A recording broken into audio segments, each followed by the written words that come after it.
Kiamat sudah dekat. Sejarah kehidupan terus maju menuju titik hancurnya. Dunia menua dengan beban semakin berat.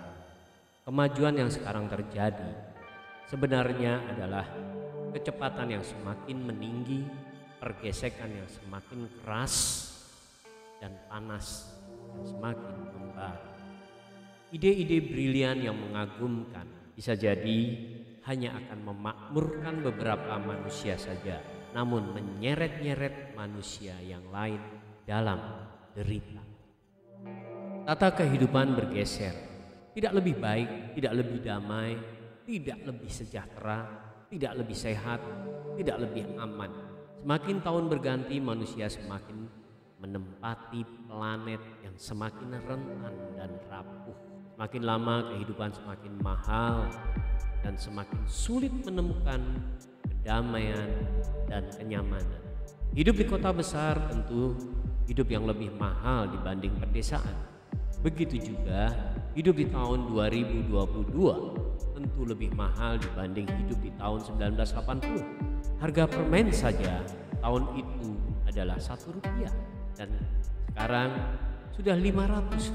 Artinya harga-harga sudah 500 kali lipat lebih mahal. Kehidupan yang dikatakan modern dan maju, dengan kata lain kehidupan yang semakin mahal dan tidak nyaman. Kehidupan yang semakin cepat, makin keras, makin panas, dan semakin tidak aman. Kemajuan teknologi yang diharapkan membawa manfaat bisa berakibat sangat buruk bagi kehidupan orang-orang tertentu dan berdampak baik pada beberapa orang saja. Dengan kata lain, semakin maju kehidupan ternyata semakin dalam jurang ketimpangan. Semakin terus dipacu, maka semakin banyak yang tertinggal. Semakin banyak orang-orang yang menjadi lebih buruk keadaan hidupnya. Siapa yang membuat kemajuan ini? Tentu kehidupan ini ada yang mengatur, ada yang maha kuasa, ada yang maha pemilik ilmu. Tuhan menginspirasi orang-orang untuk menemukan hal baru. Tuhan menginspirasi orang untuk membuat perubahan-perubahan, dan Tuhan juga memiliki skenario kehidupan dunia ini sejak 0 tahun hingga tahun-tahun ke depan, di mana malaikat peniup sangkakala tanda akhir kehidupan dunia ini sudah sangat dekat. Dan ketika trompet itu ditiup, maka berakhirlah kehidupan dunia.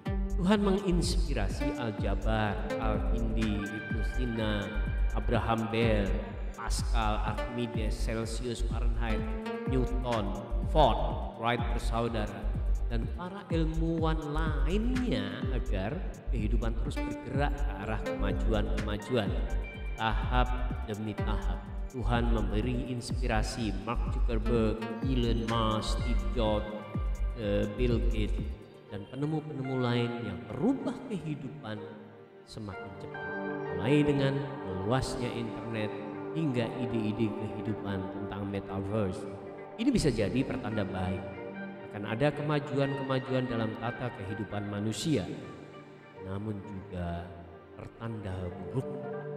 Banyak semakin tertinggal di belakang, yang artinya akan semakin luas dan dalam jurang kesenjangan kehidupan manusia. Gaya hidup juga terus bergeser, kebutuhan hidup juga membengkak.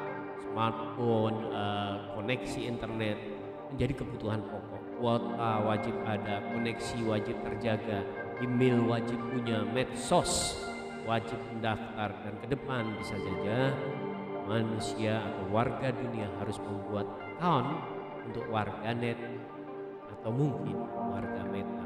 Ada planet lain di dunia maya yang menyediakan berbagai macam kebutuhan. Ada mall, ada office building, ada tempat bermain, ada tempat hiburan, ada tempat maksiat bahkan, di mana seseorang bisa melakukan apa saja di sana yang norma dan aturannya sudah jauh berbeda. Manusia-manusia bisa saja menjadi berperilaku aneh jika nampak dari dunia nyata mereka menggunakan VR, berbicara layaknya bicara sendiri, bisnis, bermain, dan juga berinteraksi segala macam aktivitas. Tidak hanya dunia usaha yang akan mengalami kontraksi luar biasa, namun juga gaya hidup, budaya, moral, aktivitas keagamaan. Setiap hal baru tentu ada sisi positif dan negatifnya, bagaikan pisau yang tentu bisa untuk keburukan dan kebaikan. Bagi Anda yang concern dengan perubahan zaman dan ingin tetap menjaga nilai-nilai baik dan benar tentang kehidupan, maka Anda bisa saja meninggalkan dan tidak mau masuk ke dalam kehidupan meta.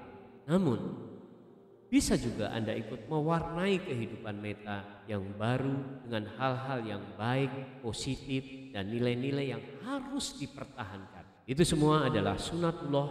Kehidupan akan terus bergulir menuju titik tujuh, titik akhir dari kehidupan alam semesta ini, di mana akan hancur bak kapas berterbangan. Semua akan berhenti dan kehidupan alam semesta ini akan berganti lagi menjadi kehidupan yang lebih tinggi dan abadi, di mana kita akan berhuni tergantung pada keimanan dan perilaku kita selama di bumi.